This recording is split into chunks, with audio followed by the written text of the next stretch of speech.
চাওক চৰকাৰে যেতিয়া কোৰ্টে যদি নিষেধাজ্ঞা আৰোপ কৰে তেতিয়াতো মই মন্ত্ৰী হিচাপে মহজুজ হ'ব লাগে বুলি ক'ব নোৱাৰো। এই অঞ্চলৰ মানুহৰ মই আবেগ অনুভূতি জানো, কাৰণ মই এই অঞ্চলৰে ল'ৰা, ইয়াতে জন্ম হৈছো। চাওক চৰকাৰে যেতিয়া কোৰ্টে যেতিয়া নিষেধাজ্ঞা আৰোপ কৰে তেতিয়াতো মই মন্ত্ৰী হিচাপে মহজুজ হ'ব লাগে বুলি ক'ব নোৱাৰো। কিন্তু মানুহৰ আকাংক্ষাকো আমি শেষ কৰিব নোৱাৰো। মানুহে কেনেকে নিজে গ্ৰহণ কৰে সেইটো তেখেতলোকে গ্ৰহণ কৰিব। কিন্তু মন্ত্ৰী হিচাপে মই যিহেতু চৰকাৰে ডেফিনেটলি কৰা নাই, কোৰ্টে যিহেতু মহজুজ বন্ধ কৰিছে, মই অন্ততঃ মহজুজ হ'ব লাগে বুলি মই নকওঁ। কিন্তু এই অঞ্চলৰ মানুহৰ মই আবেগ অনুভূতি জানো, কাৰণ মই এই অঞ্চলৰে ল'ৰা, ইয়াতে জন্ম হৈছো, ইয়াত ডাঙৰ হৈছো, ইয়াত ৰাজনীতি কৰিছো। গতিকে মানুহৰ আবেগক মই নেওচি কথা ক'বলৈও অসুবিধা। গতিকে মানুহে নিজে সিদ্ধান্ত লওক, তাত মোৰ ক'ব লগা একো নাই। চাওক চৰকাৰে যেতিয়া কোৰ্টে যেতিয়া নিষেধাজ্ঞা আৰোপ কৰে তেতিয়াতো মই মন্ত্ৰী হিচাপে মহজুজ হ'ব লাগে বুলি ক'ব নোৱাৰো।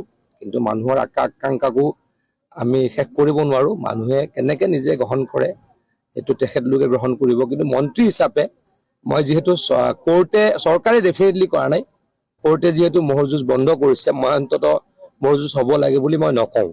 কিন্তু এই অঞ্চলৰ মানুহৰ মই আবেগ অনুভূতি জানো, কাৰণ মই এই অঞ্চলৰে ল'ৰা, ইয়াতে জন্ম হৈছো, ইয়াত ডাঙৰ হৈছো, ইয়াত ৰাজনীতি কৰিছো। গতিকে মানুহৰ আবেগক মই নেওচি কথা ক'বলৈও অসুবিধা। গতিকে মানুহে নিজে সিদ্ধান্ত লওক, তাত মোৰ ক'ব লগা একো নাই। চাওক চৰকাৰে যেতিয়া কোৰ্টে যেতিয়া নিষেধাজ্ঞা আৰোপ কৰে তেতিয়াতো মই মন্ত্ৰী হিচাপে মহজুজ হ'ব লাগে বুলি ক'ব নোৱাৰো। কিন্তু মানুহৰ আকাংক্ষাকো আমি শেষ কৰিব নোৱাৰো। মানুহে কেনেকে নিজে গ্ৰহণ কৰে সেইটো তেখেতলোকে গ্ৰহণ কৰিব। কিন্তু মন্ত্ৰী হিচাপে মই যিহেতু চৰকাৰে ডেফিনেটলি কৰা নাই, কোৰ্টে যিহেতু মহজুজ বন্ধ কৰিছে, মই অন্ততঃ মহজুজ হ'ব লাগে বুলি মই নকওঁ। কিন্তু এই অঞ্চলৰ মানুহৰ মই আবেগ অনুভূতি জানো, কাৰণ মই এই অঞ্চলৰে ল'ৰা, ইয়াতে জন্ম হৈছো, ইয়াত ডাঙৰ হৈছো, ইয়াত ৰাজনীতি কৰিছো। গতিকে মানুহৰ আবেগক মই নেওচি কথা ক'বলৈও অসুবিধা। গতিকে মানুহে নিজে সিদ্ধান্ত লওক, তাত মোৰ ক'ব লগা একো নাই। চাওক চৰকাৰে যেতিয়া কোৰ্টে যেতিয়া নিষেধাজ্ঞা আৰোপ কৰে তেতিয়াতো মই মন্ত্ৰী হিচাপে মহজুজ হ'ব লাগে বুলি ক'ব নোৱাৰো।